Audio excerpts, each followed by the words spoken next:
നമസ്കാരം, ഞാൻ doctor Rajeev Viswanathan, consultant pulmonologist, Nirmala hospital, Calicut. ഇപ്പോൾ കോവിഡിൻ്റെ സെക്കൻഡ് വേവ് ഓൾമോസ്റ്റ് നമുക്ക് കഴിഞ്ഞ് നിൽക്കുകയാണ്. പോസ്റ്റ് കോവിഡ് ഇവാലുവേഷൻ എന്നൊക്കെ പറഞ്ഞ് നമ്മൾ ഒ പിയിൽ എത്രയോ പേഷ്യൻസ് വരാറുമുണ്ട്. അപ്പോൾ പലപ്പോഴും പേഷ്യൻസിനുള്ളൊരു സംശയം എന്താ വെച്ചാൽ, ഇത് കോവിഡ് കൊണ്ട് തന്നെയാണോ ഈ ചുമ, അല്ലെങ്കിൽ ഇപ്പോൾ ഉള്ള ഈ ലക്ഷണങ്ങൾ, ശ്വാസം മുട്ട്, ഇനിയിപ്പോൾ ഇത് ക്ഷയരോഗം മറ്റും വല്ലതും ആണോ, ഇങ്ങനെയൊക്കെ പലപ്പോഴും നമ്മളടുത്ത് ചോദിക്കാറുണ്ട്. അപ്പോൾ എനിക്ക് തോന്നുന്നു ആ ഒരു കാരണം കൊണ്ടാണ് നമ്മൾ ഇന്ന് ഈ വീഡിയോ ചെയ്യുന്നത്. സാധാരണക്കാർക്കിടയിലുള്ള സംശയങ്ങളാണ്, ക്ഷയരോഗത്തെ പറ്റിയുള്ള. അതാണ് നമ്മൾ ഇന്ന് ഇവിടെ ചർച്ച ചെയ്യുന്നത്. ചോദ്യരൂപങ്ങളിലാണ് നമ്മൾ ചർച്ച ചെയ്യുന്നത്.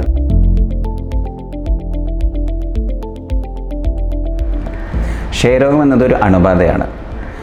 ഇൻഫെക്ഷൻ എന്ന വാക്കാണ് കൂടുതൽ നിങ്ങൾക്ക് സുപരിചിതമായിട്ടുള്ളത്. ഇതുണ്ടാക്കുന്നത് ബാക്ടീരിയ, വൈറസ്, പാരസൈറ്റ് എന്നാണ്. ക്ഷയരോഗം ഉണ്ടാക്കുന്നത് ഒരു ബാക്ടീരിയയാണ്. മൈക്കോബാക്ടീരിയം ട്യൂബർക്ലോസിസ് എന്നാണ് ഇതിൻ്റെ പേര്.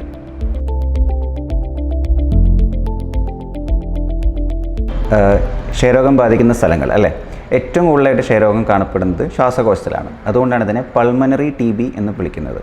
അതുകൂടാണ്ട് ശ്വാസകോശത്തിൻ്റെ പുറത്തും ഇത് കാണപ്പെടാം. എക്സ്ട്രാ പൾമനറി TB എന്ന് വിളിക്കുന്നു. ഉദാഹരണത്തിന് വയർ, കുടലിൻ്റെ ഭാഗത്ത്, സന്ധികൾ, കഴലകൾ എന്നിങ്ങനെ പോകുന്നു മറ്റു സ്ഥലങ്ങൾ.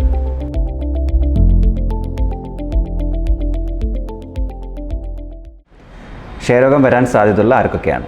നിങ്ങൾക്കറിയാമല്ലോ, ഇമ്മ്യൂണിറ്റി പവർ അഥവാ പ്രതിരോധ ശക്തി കുറയുമ്പോഴാണ് നമുക്ക് ഏത് അണുബാധ വരാനുള്ള സാധ്യതയുള്ളത്. അതുപോലെ തന്നെയാണ് ക്ഷയരോഗവും. കുട്ടികൾ, വാർദ്ധക്യാവസ്ഥയിലുള്ളവർ, ഡയബറ്റീസ് മെല്ലിറ്റസ് കൺട്രോളിലില്ലാത്തവർ, സ്ഥിരമായി സ്റ്റിറോയിഡ് ഗുളികകൾ ഉപയോഗിക്കുന്നവർ, കിഡ്നി ഡിസീസ് ഉള്ളവർ, എസ്പെഷ്യലി ഡയാലിസിങ് പേഷ്യൻസ്, ഇവർക്കൊക്കെയാണ് ഇത് കൂടുതൽ വരാനുള്ള സാധ്യത.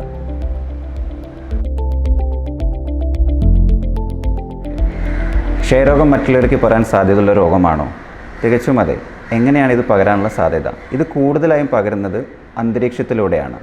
ക്ഷയരോഗമുള്ള ഒരു രോഗി ചുമയ്ക്കുമ്പോൾ അന്തരീക്ഷത്തിലേക്ക് പുറപ്പെടുവിക്കുന്ന എയറസോൾ ഡ്രോപ്ലെറ്റ്സ് മറ്റൊരാൾ ശ്വസിക്കുകയും ഇമ്മ്യൂണിറ്റി പവർ കുറഞ്ഞ കണ്ടീഷനിൽ ആ രോഗിക്ക് ആ അസുഖം വരാനുള്ള സാധ്യത കൂടുകയും ചെയ്യുന്നു.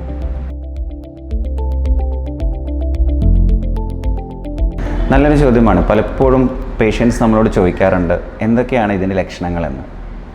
ഇതിൻ്റെ ലക്ഷണങ്ങൾ അത് ഏത് അവയവത്തെ ബാധിക്കുന്നു അതനുസരിച്ചാണ്. എന്നാലും പൊതുവെയുള്ള പല ലക്ഷണങ്ങൾ പറയുകയാണെങ്കിൽ, വൈകുന്നേരങ്ങളിലോ രാത്രിയിലുള്ള ചെറിയ പനി, വിശപ്പില്ലായ്മ, തൂക്കം കുറഞ്ഞു പോകുന്ന അവസ്ഥ, ഇത് പൊതുവെ നമുക്ക് പറയാവുന്നതാണ്. ഇനി ശ്വാസകോശത്തെയാണ് ബാധിക്കുന്നതെങ്കിൽ പ്രധാനമായും ഉണ്ടാകുന്ന ലക്ഷണം വിട്ടുമാറാത്ത ചുമയാണ്. 2 ആഴ്ചയിൽ കൂടുതൽ നിൽക്കുന്ന ചുമയാണ് ഇതിനുള്ള ഒരു ലക്ഷണം. വയറിന്, കുടലിനെയാണ് ബാധിക്കുന്നതെങ്കിൽ വയറുവേദന, ലൂസ് മോഷൻ, ഇങ്ങനെ പോകുന്നു. സന്ധികളിലാണെങ്കിൽ നീര് പോലെ വരിക, സന്ധികൾ വേദനിക്കുക. ചില ആൾക്കാർക്ക് കക്ഷത്തിലോ കഴുത്തിലോ കഴലകളുടെ രൂപത്തിലും രൂപപ്പെട്ടു വരാം. അങ്ങനെ ഏത് അവയവത്തെ ബാധിക്കുന്നു അതനുസരിച്ചും പൊതുവായും ഇതിൻ്റെ ലക്ഷണങ്ങൾ കാണാവുന്നതാണ്. ഓക്കെ, നമ്മൾ ഇത്രയും നേരം പറഞ്ഞത് ഇതിൻ്റെ ഒരു ചെറിയ ഇൻട്രൊഡക്ഷൻ മാത്രമാണ്. ഇനി വലിയ വലിയ കാര്യങ്ങളൊക്കെ നമുക്ക് പറയാനുണ്ട്. ഇതിൻ്റെ ഡയഗ്നോസിസ് എങ്ങനെയാണ്, ഇതിൻ്റെ ട്രീറ്റ്മെൻറ്റ് എങ്ങനെയാണ്, ഈ ട്രീറ്റ്മെൻറ്റ് നമുക്ക് എവിടെ നിന്ന് കിട്ടും, ഇതൊക്കെ നമുക്ക് അറിയണ്ടേ. അപ്പോൾ അടുത്ത വീഡിയോ വരെ കാത്തിരിക്കുക. നന്ദി, നമസ്കാരം.